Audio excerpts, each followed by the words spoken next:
All right. Hi, this is Doug and Brad, and Hi. and today we're creating our first podcast.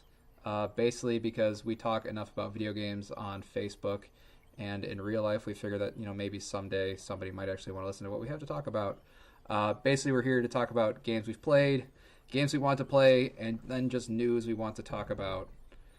Uh, yeah. So I guess first, Brad, I guess we're just going to cover sort of like PS Plus games because we're both. Oh, I'm kind of poor at the moment, so having a PS Plus subscription. So I guess that's what I'll be talking about mostly is our PS Plus games. And Brad, who can actually afford games, um, Occasionally. occasionally, sale time, um, will be talking about some games that he actually bought. So I guess first I kind of want to talk about Yakuza 4. Um, I've never played Yakuza. Brad, have you ever played a Yakuza game? I know Or nothing about Yakuza. In my mind, it's like No More Heroes, but less crazy. I don't know if that's anything true at all, but that's in my mind what it is. that is Yakuza. I can't even figure out where to even start with this game. So basically, like, okay, with this game, I thought it was. I'll just talk about what I thought it was at first. I thought this game would be an Asian crime film done very straightforward. Like the bad guys shoot the other bad guys, and then there's internal struggle, and that stuff is definitely there. Um, but what I don't think like most people realize, I didn't even realize before going this game is like crazy. So let's say I need to go to a mission. I don't know, do something very serious. Like I need to collect debts because I'm a loan shark. But on the way, I meet a guy who has trouble picking up girls, so I'll help him pick up girls, and then maybe later I'll fight drunkards who are harassing women. Drunkards. Drunkards. Yeah, there's like a large homeless population in this fake city, and yeah, you usually fight. Who do you fight? You fight mostly Yakuza, and then random street gangs who just love to come up and hit you in the face. It's kind of like a JRPG. Like if like how JRPG random battles happen. So in this one, like you just sort of wander around, and then some guy comes up to you, insults you, and then you start a fight. Is there like really dramatic music and the camera like pans down Oh my and god, yes. Yeah, it's funny because the game is like it does its story like pretty straight faced. Like this is a very serious Yakuza cop drama, and then as soon as a fight starts, it's like they it's like DBZ. Like it's really like Dragon Ball Z is the closest thing I can use to describe fights in Yakuza. so does it have They like a serious tone or is it goofy? it Because it seems like it's it's going back and all forth. Oh my god, it is all over. It's all over the place, which I actually kind of like because you never know like whatever mission you're playing is this going to be something really silly and goofy, or is somebody going to die in some sort of horribly tragic way, and they're going to do close-ups on people's faces of like people in tears and stuff, or is it going to be just something super wacky and goofy? Like the fights, like you literally like charge up and flames erupt around you, and then you can throw bicycles at people and they use sword. Like there's a lot of stabbing, there's a lot of swords, a lot of baseball bats, but when the fight ends everybody lives, so you basically like beat the crap, like, So you just KO'd him, you didn't kill him, so it's okay. yeah, exactly. But it's like I use a samurai sword and a gun to like shoot these people, stab them in horrific ways, and the battle's over. It's like, oh man, you really beat us up that time. Here's money. And that's So with the that's battle then, it is it actually like a separate scene or is it like all free flowing with like motion? Does it actually like stop the game and cut to like a battle like arena type thing? it's kind of like a mix of both. So if I'm running around, a random punk will come up to me and they'll use like a little bit of dialogue. It's basically the guy saying, "Hey, you're on our turf," or "I don't like the way you looked at me," and then suddenly a crowd will form around you to create the arena. So there's like people cheering and stuff as you fight, but it's in this. So like they basically create like a small arena within this open world. Huh. So it's all so there's no like necessarily like stop, break, gap, loading thing. It's more just like all of a sudden people gather around and all of a sudden your movement's contained. Yeah, kind of. And like usually it does like a zoom and it gives you like a little where you sort of like mean mug each other, and then like this big splash across the screen will say like street thugs or like Yakuza or something like that. And Yeah, and it's really really crazy, and I can't even I guess I haven't talked about how good this game is. This game is like it is amazing. It's really really effing good just because the tone is all over the place. There's so many distractions. You can play arcade games. You can play really really really complex Japanese games that I didn't bother learning. You can. I spent a lot of time on this thing that was like you literally just like pick up, like those claw catcher games. Oh yeah, Like you see at Denny's and stuff. Like it's the main reason to go to Denny's. Yeah, there's not many other reasons, but they have like maybe like 15, probably less than that, 15 different items you can pick up just from a dumb claw catcher game. They don't do anything. You don't get any awards for like using them, for collecting them, but they're just fun to collect. And then there's these like weird hostess mini games where like it's basically like Pokemon, but you catch women and you train women to be good. it's it's not it's pretty sexist. Like I mean I'm not usually like attuned to that stuff, but like when you're like sitting there training women like how to interact with customers, and like there's like a really extensive dress up mini game with like makeup and stuff, and you have like these different. Have you ever played DDR? Have you played that before? Like in the arcades, I embarrassed myself several times at like the fake arcade down the road from my house, but that's about it. Yeah. Well, when you pick the reason I bring this up is because you pick a DDR song, they show you this like sort of like diagram, and it tells you how like intense, how fast, how this, how that. It's sort of this like spider web diagram. But they have these for these women, so like you can create them like classy or like fun or like laid back or like, and they have like stress meters. It honestly reminded me of like the closest game I can think of is like Monster Rancher. It's a Monster Rancher mini game that features real women, by the way, which I learned doing some research. Like they find hostess clubs in Japan and then they scan them in, and so like and then Yakuza, you get to learn. So Yakuza 4 is like the roster update from Yakuza 3, then, like you would get like with Madden. I can only assume yes. I gotta preface that like I've never played a Yakuza game before, which is kind of a bummer because it's like Yakuza 4, but it's not just Yakuza 4. There's been like 8 Yakuza games, and there's like more coming and everything like that. And yeah, apparently they actually cut out the hostess minigame for Yakuza 3 for America, and I can kind of see why. Like it made me like very uncomfortable. And there's like a massage minigame in Yakuza 4 as well, in which you just look at a very scantily clad woman, but you have this meter that you have to control while you're staring at her, and she's like talking to you dirty.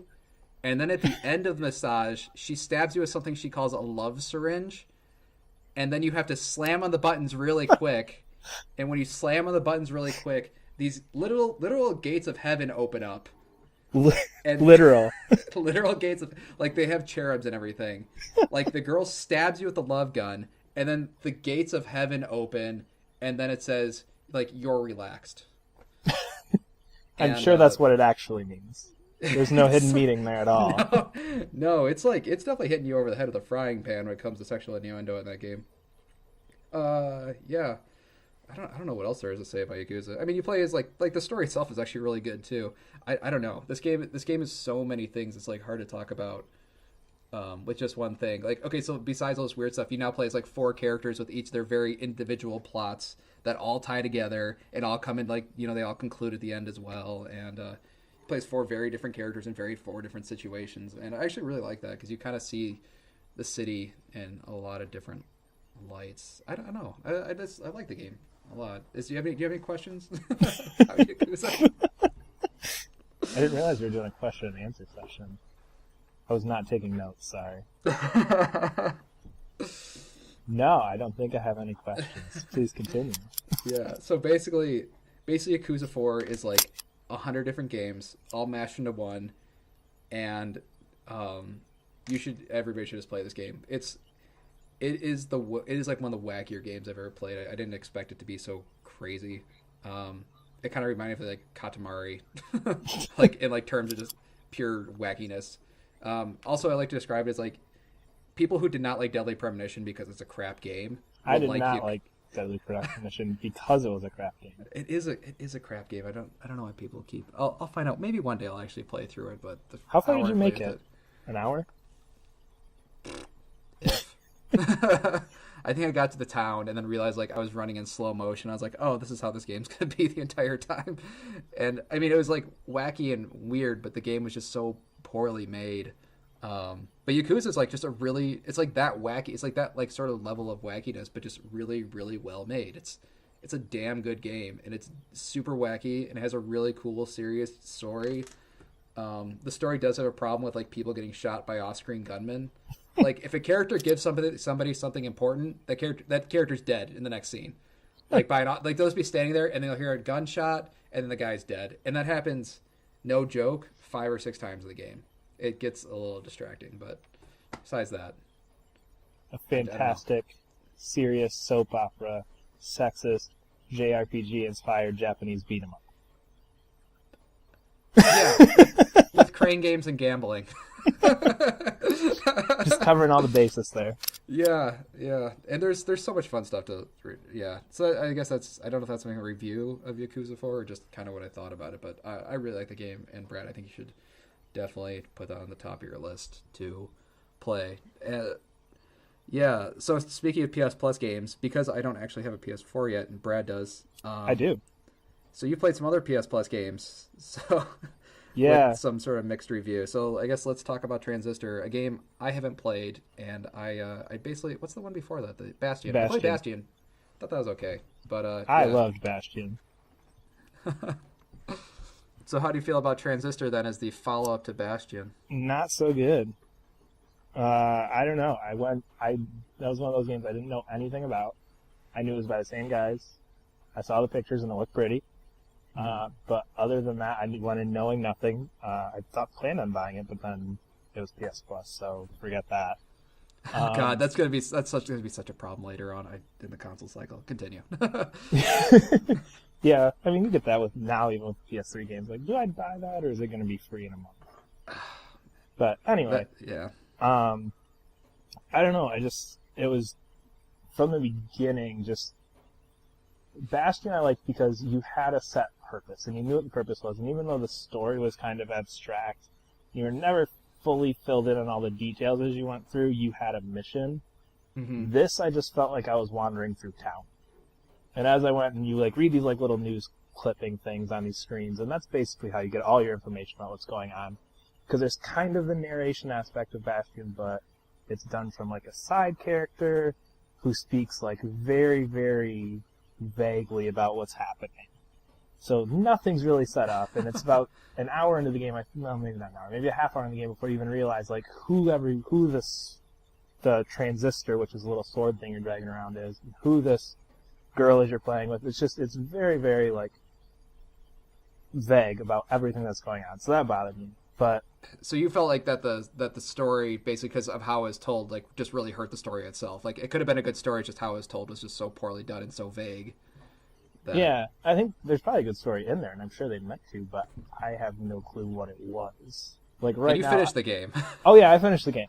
I could not give you a detailed outline of the plot. I can give you some basic ideas, but it never fully, I feel like, got realized, and I don't know, I just didn't care for it. And I think by the time I was done with it, it was just like, I think I spent the first hour and a half trying to figure out what was going on, and at that point I realized, I don't care. So I just kind of stopped paying attention and skipping all the terminal things because they weren't really helping, which people are going to love that. Which might have impacted my decision, but I didn't really want to stop and read every single one of those things along the way because they weren't helpful for the first half hour. I think the first one was like about, do you want it to rain or snow? And then you got to pick and you got to vote.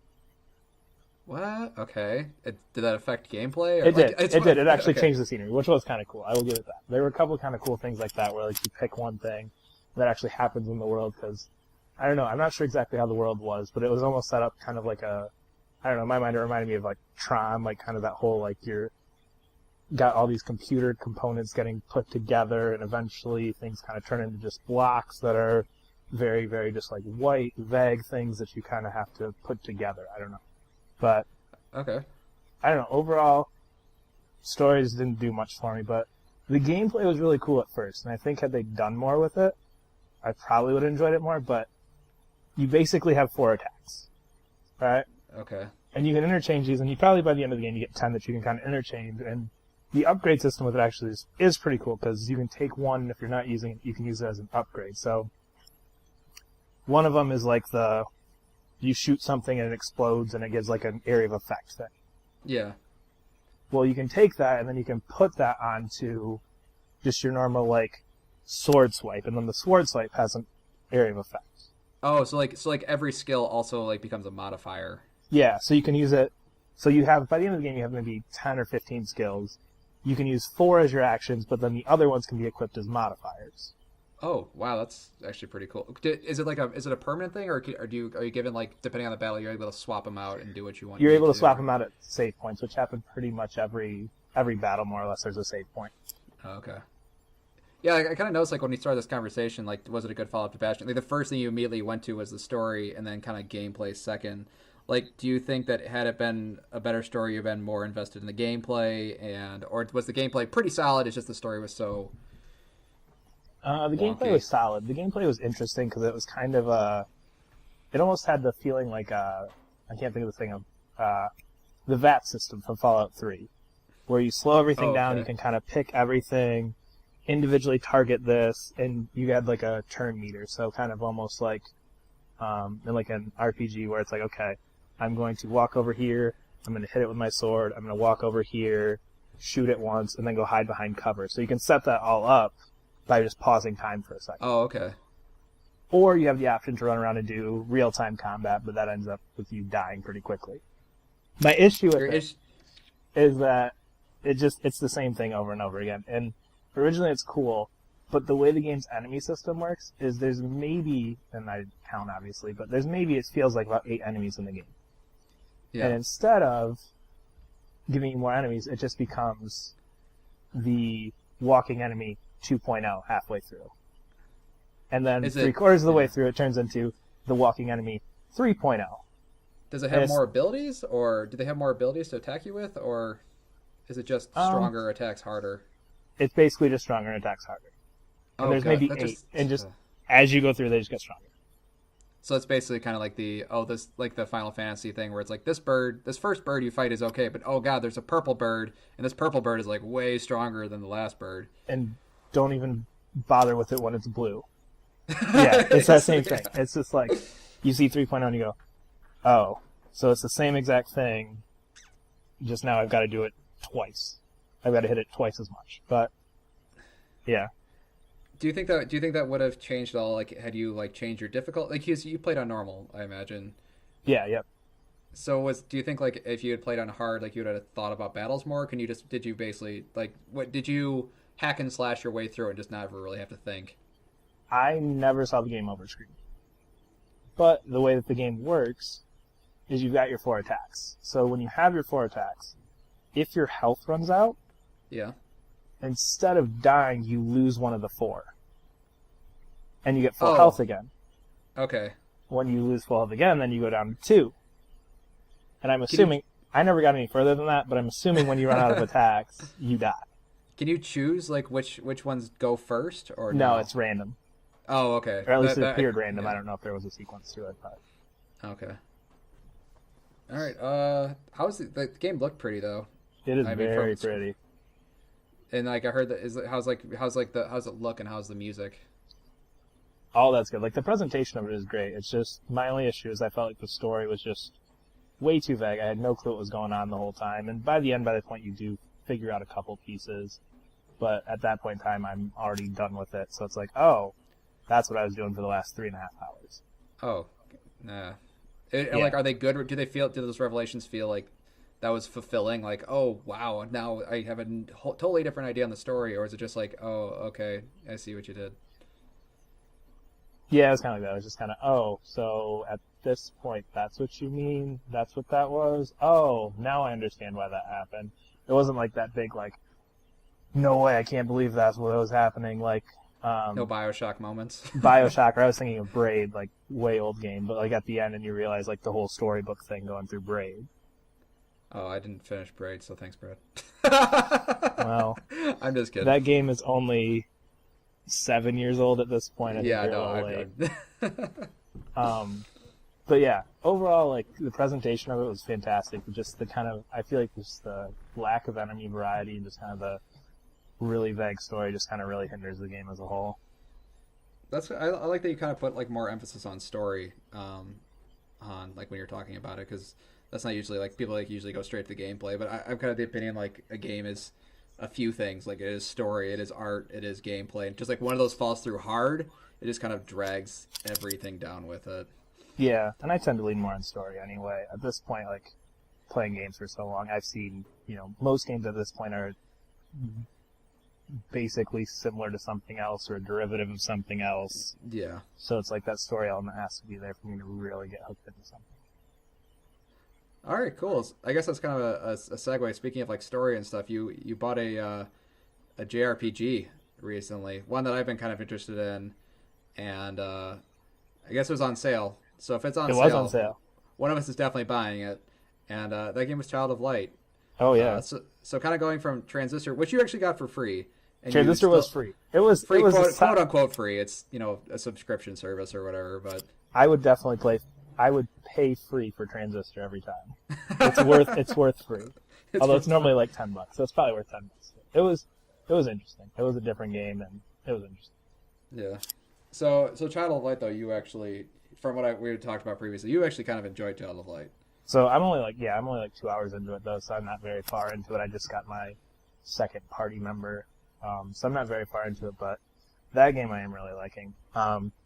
Just it has like a very fairy tale setting. So, I mean, it's Princess Aurora you play as, which I've been told is the same name as like Sleeping Beauty, and it has all these kind of fairy tale connections with it. Yeah.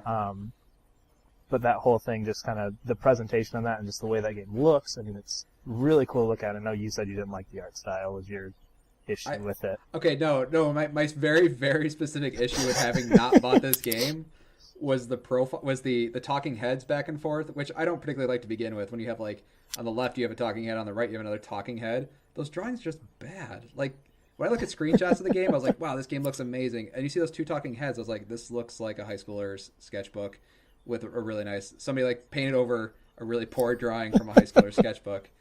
And like that's my only reason for not buying it, and that's a terrible reason to not buy a game. Mm-hmm. That's currently my only reason for buying it. So I know you like Child of Light, but like when I think one of the more interesting things I kind of want to talk about isn't specifically with the game, but the game is an Ubisoft game. Oh yeah. And the game is not only an Ubisoft game. This game came from the director of Far Cry, the creative director of Far Cry 3. Mm-hmm. Which puts it in a really weird position because I think people like to hate on Ubisoft. I don't particularly hate Ubisoft. I don't buy their games. Yeah, same here. But they're taking chances with like these smaller games. Yeah, which is kind of cool to see. That? Well, it's interesting just because you go from that Far Cry 3 or Far Cry 4 or Watch Dogs. I think the Watch Dogs team, I don't remember if it was this one or if it was Grow Home that they worked on, but just that transition is just really weird. So it's just interesting to see how if you let like the same people or the same majority of people or group of people work on something and say, okay, you have perfect creative freedom. You get something that looks like Child of Light, and then you say, okay, go make us a game that will make a lot of money, and you get Far Cry 4 I haven't played Far Cry 4, but Far Cry 3, which I did enjoy, or Watch Dogs, which ends up being like filled with so much just controversy and mess and all that stuff that came out with that game.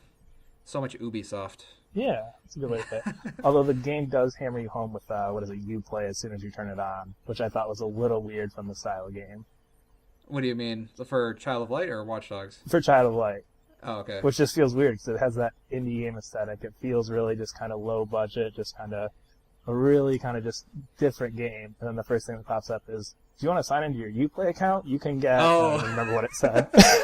Oh, now I get it. Oh my gosh! The beautiful like sparkling music and this really just fancy looking designed intro scene, and then it's press X to sign into Uplay. Oh my gosh! You have no idea. Like I have these like really small little issues I have with games, and like one of the things I hate is like UI notifications for stuff. Like completely kill any sort of like what do you call it, like feeling or like I'm immersed. Any immersion, that's what it is. Any immersion I have in this game is immediately killed by some sort of notification. So if I'm like I'm about to play some fairy tale shit and a Uplay thing pops up, like that immediately is going to sour me on the experience.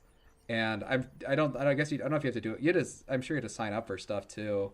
But I mean, when you like when you play the game like every time, does it ask you to play U? Does it ask you to log into Uplay like every time?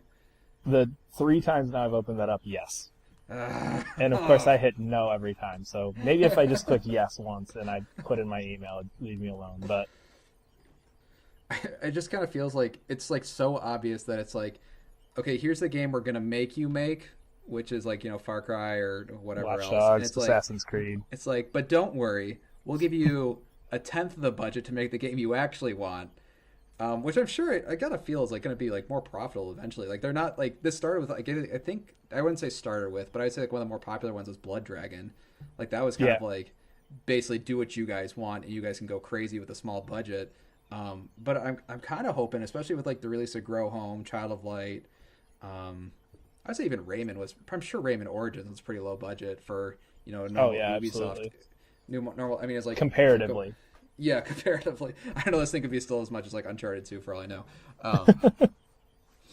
But yeah, so they're going from this, like they're still like allowing them then to make these small games. So it'd be kind of cool, like maybe eventually that sort of creativity will seep into their bigger games. Like I'm sure we're gonna get Watch Dogs 2 and Assassin's Creed 7, 6. I don't know. If we're counting the side games too, you're gonna have a shite ton of Assassin's Creed games. And I was actually excited for Unity as well. And then the reviews hit and the impressions hit. I was like, oh my gosh, guys! Like, yeah, I'm not even gonna get into that. But all the broken stuff, yeah, that's old news. Yeah, but basically with like in regards to Ubisoft, like I don't care what their next like AAA game is. Like I'm like, oh, what's their next Child of Light? What's their next Grow Home? I think Grow Home actually got like announced and released within maybe a week of each other. Yeah, I had never heard anything of that until 2 or 3 weeks when I think it just came out maybe last week or the week before. Yeah. I that game's like it was PC only too. Like that's not a PS4 or anything like that. No, PC only. Have you played it at all? No, I haven't. I haven't got a chance to. I gotta imagine that's gonna be released on console eventually. Oh, sure. Yeah, my computer is not great at the moment, so I haven't really played a lot of PC games. But I'm definitely interested in. Like, I was definitely like, I want to play this game.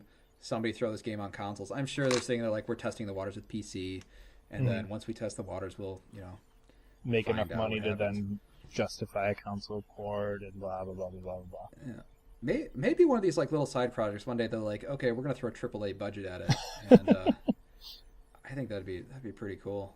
I don't think they will. I don't think Ubisoft. I mean, they have like, oh my gosh, like when you look at, I thought this is so funny when you look at like the people who make Grow Home. It's like from the people of Driver and Just Dance and Far Cry and Watch Dogs. Like I feel so bad for these guys. Like these millions of employees who like get to make like a hat or like a piece of clothing because there's so many employees. I'm sure they don't get to like they don't actually have like a lot of control of what the game looks like. But every once in a while maybe they'll get a little bit more hands on with like the actual gameplay design. If you do a good enough job, we'll let you do your own thing, but you have to be responsible first. Yeah, and by responsible we mean safe, and by safe we mean just boring. All the money, boring, whatever Ubisoft is doing. Small changes over and over and over again. This time put in votes.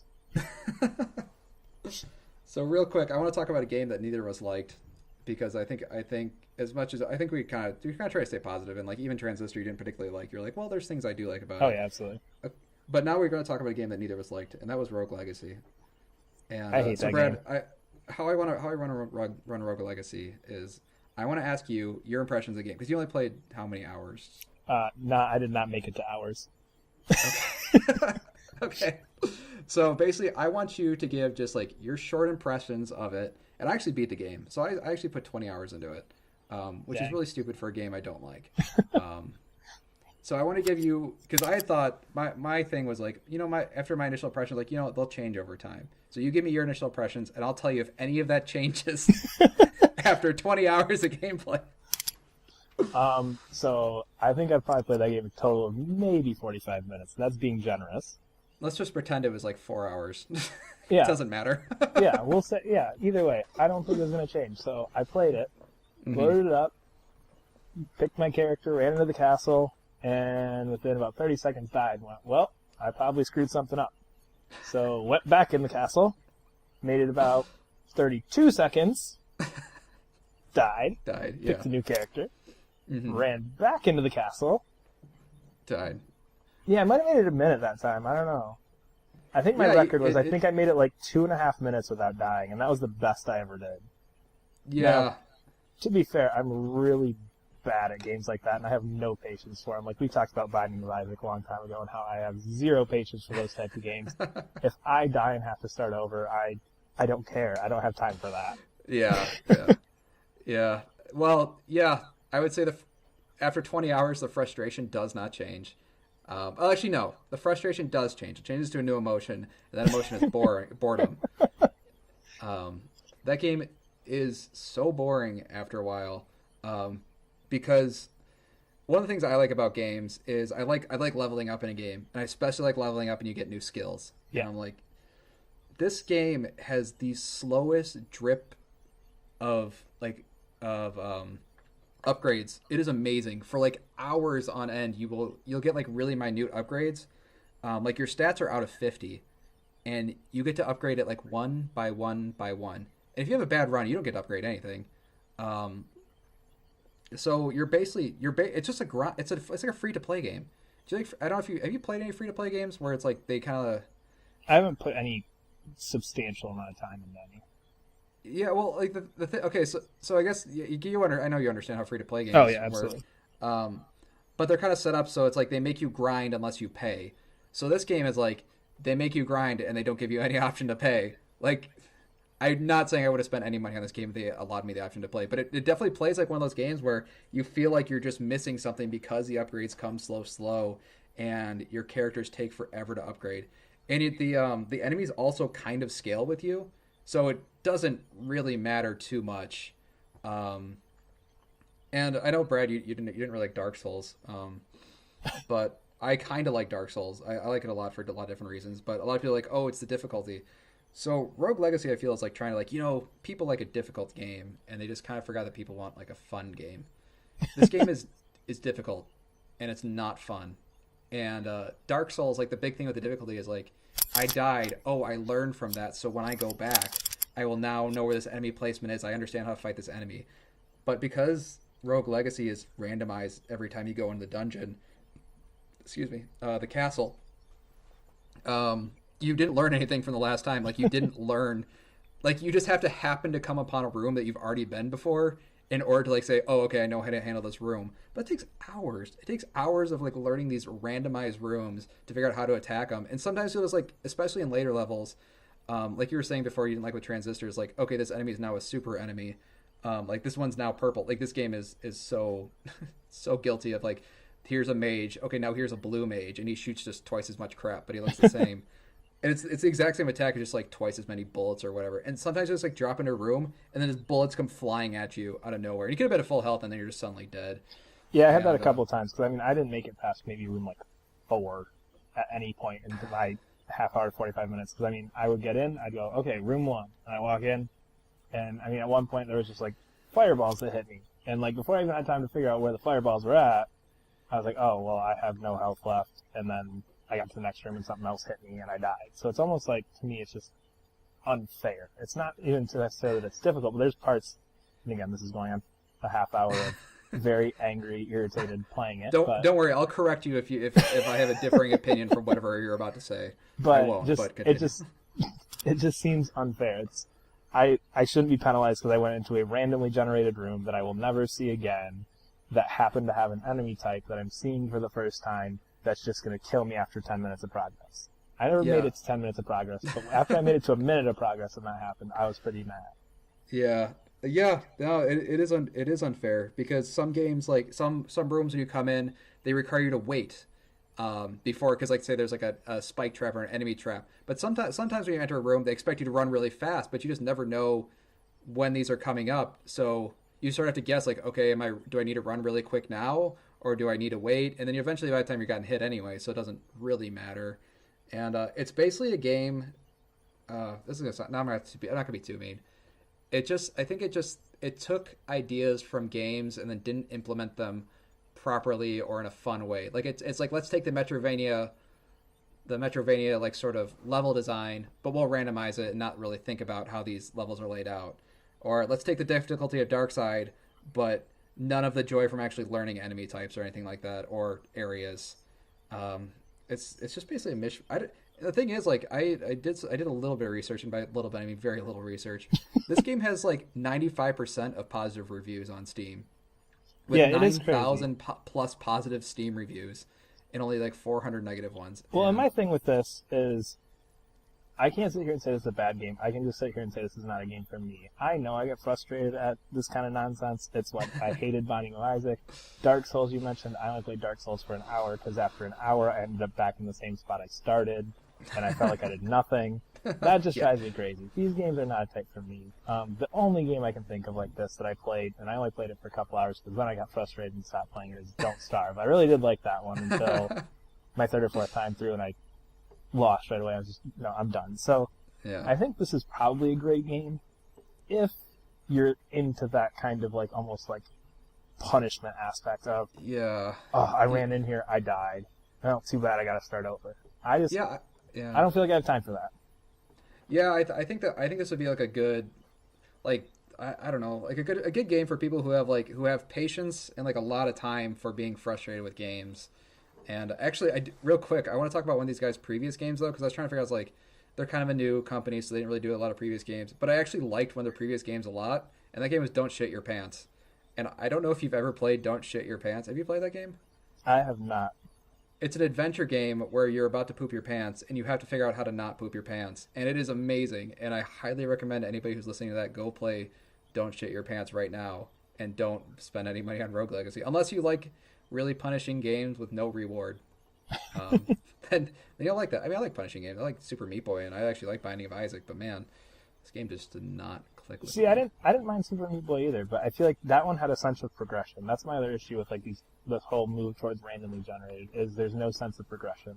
You start over, and you might as well be at the same spot, because you're going to see the same thing regardless. It's just going to pop up in a different place next time. There's no, all right, this time I made it here. And again, that might be different with Rogue Legacy. Binding of Isaac, I know, like, as you made it through, you saw bosses, you got different, floors and everything, so it took some time to that. But yeah, has a little bit of that.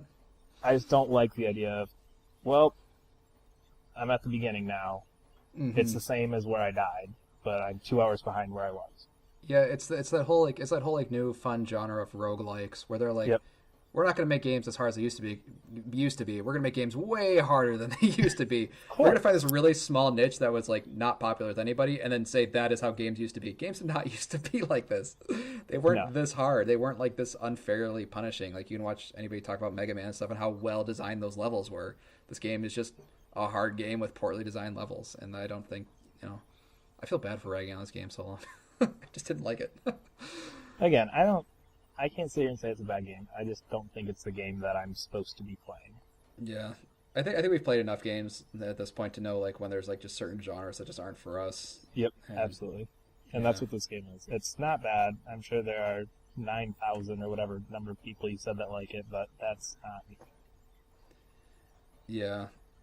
All right, so moving on. So we've talked about sort of games we've been playing. Next, I want to move on to some, I guess, news. This is kind of like this is really short news. This is just like, it's basically one sentence. Arkham Knight is rated M. Yes, it is. And this is... So I want to hear what your opinion is first on this. I'm so happy. Okay, why are you happy that... You actually read comic books, so this actually is probably more interesting to you than it is to me. Well, first of all, we both love both the other Arkham games. Okay. Oh, yeah. I guess there's three. I forget about Arkham Origins. I did not care for that one very much. But if you just count the first two, they're fantastic. Mm-hmm. But again, this is just is something that I think if you look at some of like the really dark material in the comics, like in my mind, I'm just thinking like, okay, the Killing Joke. I don't know. Have you read the Killing Joke? Oh, that's yeah, like I do read. That's like the big Batman one, right? Yeah. Like some of those big older Batman comics that are just, over the top, violent, have some really just crazy stuff in it. Because I mean, if you really think about Batman villages, you think of Scarecrow, Joker, all those different villains out there, like, you can get into some pretty crazy stuff with them if you kind of have that freedom. And, of being an M-rated, yeah. Yeah, of not having to go, okay, well, you really can't do that in this. And it's kind of the issue that I think Mortal Kombat versus DC Universe faced with a couple guys, where they had, like, the fatalities, but they were, you know, not so much. It was, like, really nice fatalities. I kind of just have that same picture of, like, okay, we can kind of take what we've done and just kind of turn it up a notch. And I don't think Rocksteady's going to go overboard with it and get to this, like, obscenely violent game, but you can definitely take it and go some places you couldn't go before.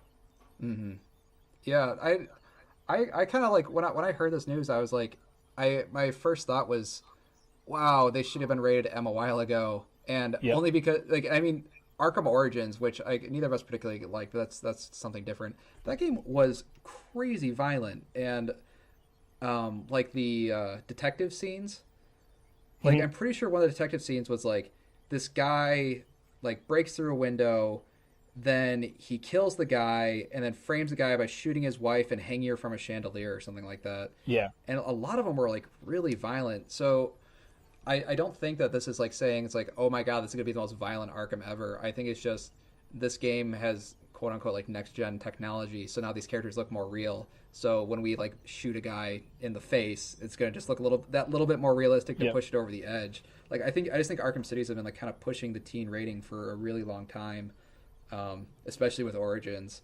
And this is just kind of like saying it's like, okay guys, instead of sort of like tiptoeing on this line, why don't we just do what we want to do, send it to ESRB, and if they say it's M, it's M, and you know, if they say it's T, it's T. Because I think the guy actually said is like, we weren't planning on this being an M-rated game. Like now that it is, like we're like, okay, that makes sense. He gave like sort of like that was like really weird. I actually just pulled up the quote when we started talking this, and he said, "I'm not blind to the fact that the M rating does mean some fans will miss out. I don't want to be oblivious to that fact. It would have been wrong to water down the game and deliver a story we didn't believe in to keep the game, quote, mass market, or enable it for more people. We feel that's the wrong way to go about it. We said we love the story. We don't want to jeopardize that." And that's kind of where I get that feeling of like the Killing Joke, where it's not a super violent story, but it touches on some very heavy subject matter, and it has some very deranged characters in it. A lot of I think like the Killing Joke especially, like a lot of it, I mean there is some like just straight up violence in it, but a lot of it's like implied violence. Yeah. So, but the thing is like with Arkham things, like with the Arkham games, they don't really do like a lot of implied storyline. I would say the storyline is actually one of the weaker aspects of the game. Absolutely, yeah. So I'm wondering, like, cause I don't know, maybe you can correct me on this, like with comic stuff, especially with like DC comics where they don't really show. I feel like a lot of the violence and a lot of the sexual innuendo is implied, especially in Batman comics. But now that we come to the Arkhamverse, where you know, you really kind of see everything, and nothing's like when you like punch a goon and like you break their like you do break their leg in game, like they don't do like a cutaway or something like that. And you get the nice sound and everything. Yeah, so I'm kind of wondering if are they like going to do like sort of the tactful comic book of implied violence, or is this game just going to be like a really violent Batman? And is that going to be so? Is that like so? I guess my question to you, who reads comics, is that making it more in line with the Batman comics, or is it going? Because you mentioned the Killing Joke, but it's like the Killing Joke like normal Batman. I mean, the Killing Joke's a step out there. That's Alan Moore, who's always pushed the envelope with a lot of stuff, but yeah. For the most part, I mean, you have to look at Batman as there are so many Batman comics out there.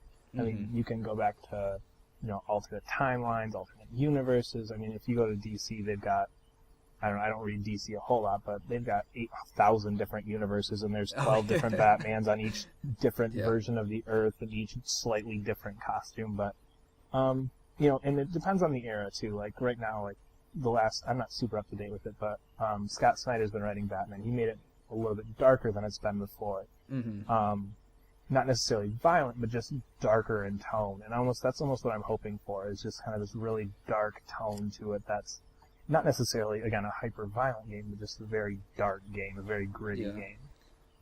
Yeah, I think from like where the series started with like Arkham Asylum, because Arkham Asylum I felt was sort of like was more a continuation of like the animated series. Like they did a lot to like bring in a lot of like the animated series actors. So it's kind of like the animated series heavily inspired by the comics. But as the series has sort of gone on, they've kind of gone dark. I don't know if darker is the right word, but I feel like they're definitely kind of shying away from like the animated like show roots and they're kind of just like, I think they're feeling safer because like it's like, all right, we already hooked the audience from the animated series, we already hooked them on Arkham Asylum, so now we can actually sort of draw this audience more to the darkness of the comic books and take less inspiration from the animated series, and less of like, you know, Dark Knight and like what people sort of the population kind of sees Batman as. It's like, you know, Tim Burton Dark Knight, and then there's the Dark Knight series, and you know, some of the George Clooney Batman. Yeah. It's like, Batman's got all these like kind of cool reinterpretations that I feel like, I mean, maybe they'll pull it off. We don't really know at this point. But maybe like Arkham Knight is going to be the Batman from the comic books. Like this is going to be again, there's a lot of interpretation, but like this is going to be the dark Batman from the dark era of the comic books. And I think that's kind of cool and exciting. And man, I'm just a little worried they're going to go overboard with it. Because, I don't know, tact is just not something I feel that the story... And, like, this, oh, man, the story is, like, written by the guy who worked on Shadowfall and Crisis 2 and 3. And it's just like... Which are very well known for their stories. Oh, yeah. If you want narrative in games, that's where you need to go. Oh, my gosh. That just scares... So it's like, that guy wrote a story he thought was edgy. So it's like the other side. It's like, okay, this could all just be terrible, and we'll never know. And they go completely overboard with it. And it is that just... Okay, we're going to make Batman hyper-violent, and now when you break their legs, we're going to do the Mortal Kombat X-ray on the bone, or, you know, you've always got that. There's always that fear. I'll be so mad if they do that. I think that's going a step too far, but... Yeah, but I don't know, but, like, they're just like, okay, now it's M-rated, so it's like, okay, all bets are off. Like, we really don't know. Like, I feel like people had, like, a good handle on what this game was before they announced it was rated M. They're like, okay, it's just going to be, you know, it's going to be Arkham City. It's going to be like Arkham Asylum. It's going to probably pick some of the better pieces from Origins. Not all of it, hopefully. And then just be like, it's going to be those games, and then maybe just a little bit better next gen. But, like, now it's, like, M-rated, so people are like, now they're interested in the story. Now they're interested in a lot of aspects. Like, this is, like, the thing that makes this game different. Yep, this is the standout thing. Origins was, okay, we're going back in time, and Arkham City is, okay, you've got free range over the city. This game is, oh, it's M-rated now. I mean, every game had that slight little tweak to it. I mean, before this, it was just, oh man, you can drive the Batmobile. Yeah. Yeah. Okay, you can drive the Batmobile, and what else are we going to be doing? Yeah. I think it's, I don't know if it's maybe more, I guess it's maybe more interested in it now. Not that I wasn't interested in before, but I'm more like, there's a lot more questions in my head now. And to me, I can just see it going either way now. I mean, I think I'm more unsure of it because I'm like, okay, what'd they push? And do they push too hard? And I'm going to be thinking about it while I'm playing the game, which is not a good way to play games. Absolutely. You know, or we could just be blowing this out of proportion and it could mean absolutely nothing and it's the exact same game. There's just one scene where, we, like you said, a detective where, or one of the detective missions where now it's, instead of just kind of saying, oh yeah, this happened, it's, now you see it in all the gory details. And that one scene is, well, you can either cut that one scene out or we're going to give you an M rating. Right. Yeah, it could be that too. Maybe this game is just boring. just what we've been thinking it is, and the M rating changes nothing. Cool. I don't know if there's any other new stuff you want to talk about. I don't think so. All right. If there's no more news, I guess it's the end of our first podcast. Hopefully it didn't suck. Hopefully it did not suck. And if you actually got this far, congratulations. I'm assuming it didn't suck. Maybe we should put that at the beginning. Hopefully this doesn't suck. Hopefully this doesn't suck. Hopefully this didn't suck. We'll start with hopefully this doesn't suck, and then hopefully that didn't suck. So I guess thanks for listening. I guess depending on how this one goes, we'll maybe be doing more in the future. It was fun. So thanks everybody for listening. I'm Doug. I'm Brad. And that was our podcast. We should do introductions at the beginning. We should probably do that at the beginning. We should probably do an actual introduction at the beginning. We'll edit this stuff out. I think it might be fun to leave this in.